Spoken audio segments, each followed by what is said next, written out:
Was that a gradual process or was there an awakening? You have to be patient until you receive what you want. What frustrates you in the field of spirituality or wellness?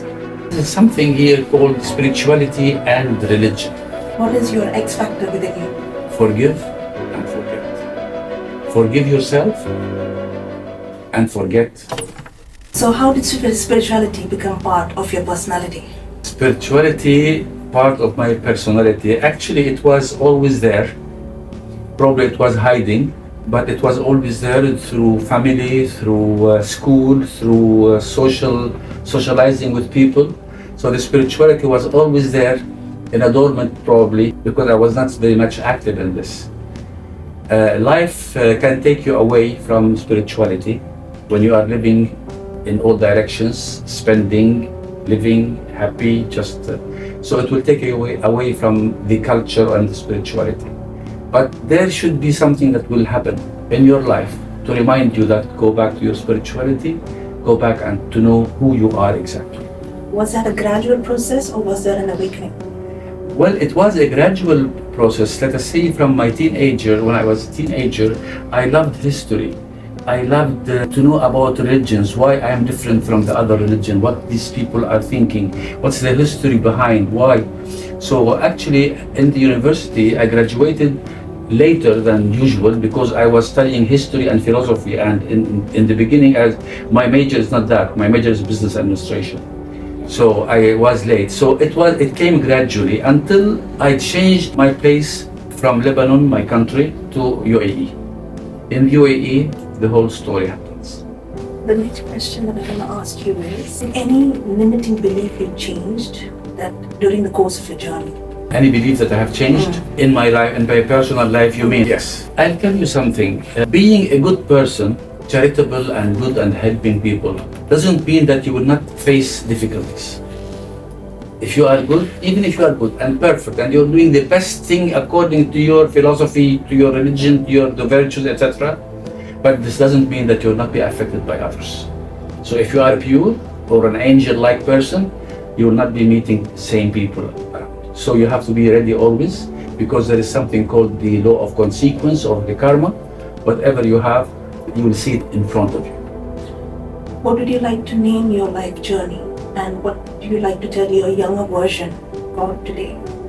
If I want to put a title, patience. Okay. And what would you like to tell your younger version if you have met today, your younger version today? Because even though my life was simple, without difficulties, but it was a long way. It doesn't mean that whatever I want now, it will happen now. But whatever I want now, it will happen later. So patience, you have to be patient until you receive what you want. Just put it in your head, confirm it to yourself, I want to be like that, and this will come. Whatever I dreamt of was materialized, but not immediately, with time. So patience is number one thing that we have to think about. This time that everybody wants everything in a hurry. Yes. To be a millionaire, to be an entrepreneur, to achieve whatever they want to get, to be married, to be in a relationship. Everybody is in a hurry.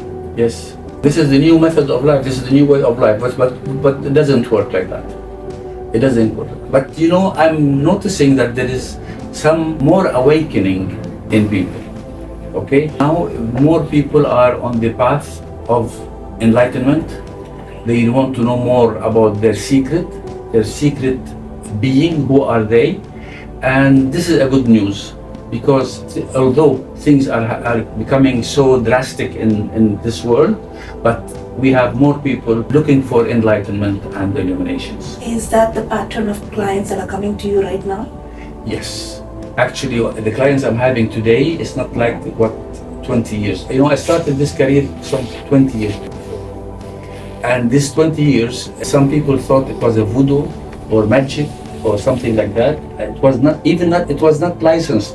There is no license field that corresponds to what we are doing. Now, it's much different.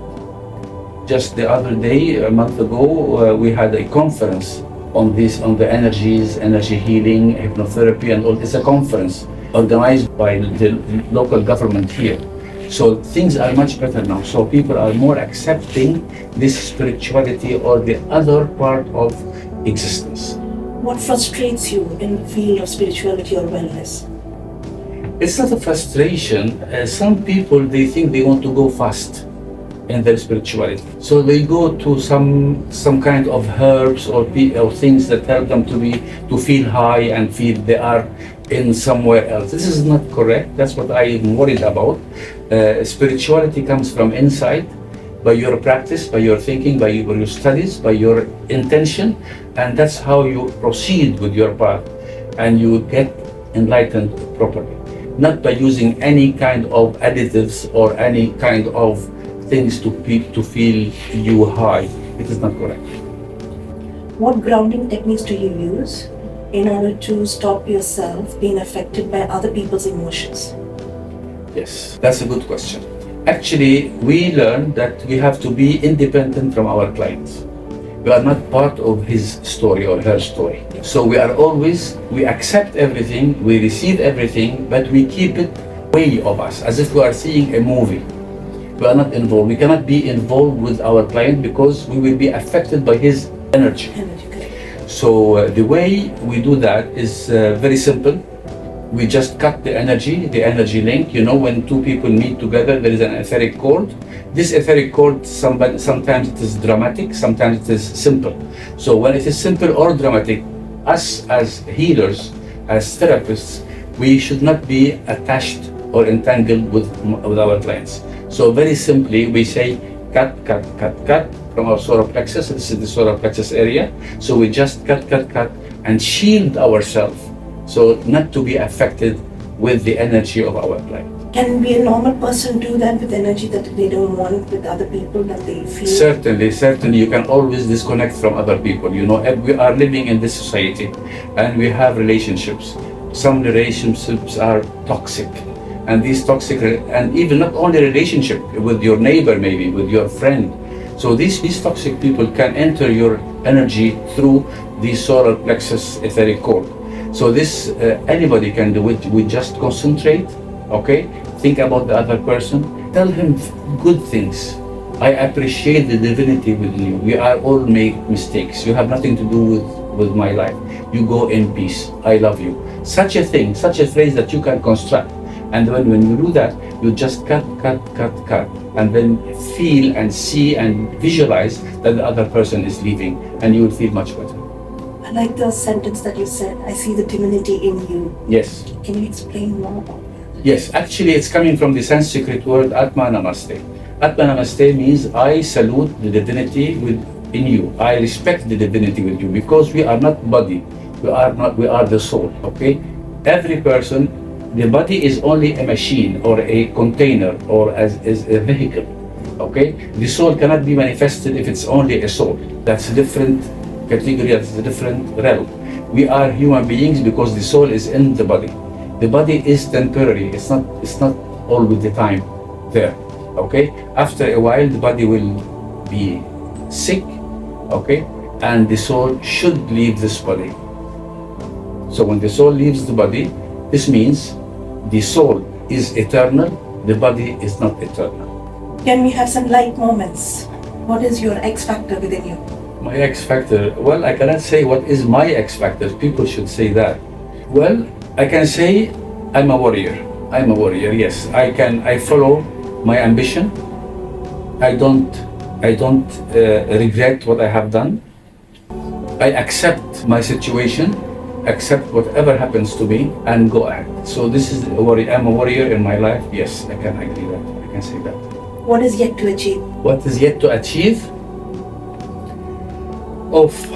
I will continue on my path. I will continue helping people. Whoever needs me, I am there. I'm ready to share my knowledge. I'm here to share my knowledge. Here means in this life. I'm here to share my knowledge.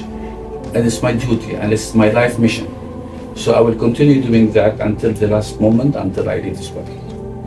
Anything on the bucket list, like the traveling, anything, hobbies that you would like to explore, anything? Well, at this moment, I'm not attached to many things, material things, okay? I like to live my life happily and softly, without problems. If I have a chance to see the best thing in the world, I would love to do that, but I'm never attached to these things. Whenever that comes, whenever the time that this thing will come, I will go for it. I will enjoy my life.